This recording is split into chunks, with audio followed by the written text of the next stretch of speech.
तुमच्यासाठी असं व्हिडिओ घेऊन आलो. हे आपलं पुणे शहर आहे. तुम्हाला आज म्हशी दाखवणार आहे. चला हिंगती आपली म्हैस हिंगता तिथे आपला हल्ल्या चढायला. चला तुम्हाला ते घेऊन दाखवतो.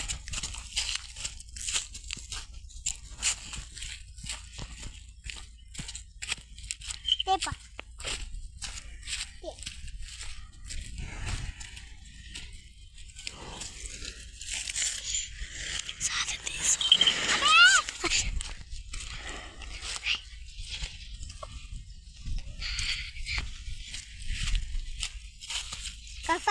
कसा वाटला हल्ल्या? छान वाटला ना व्हिडिओ? तो ते पण मीच सांगो. आपली नदी आहे तिथं पुणे. वीडियो अच्छे लगे तो वीडियो को लाइक करें, को सब्सक्राइब करें.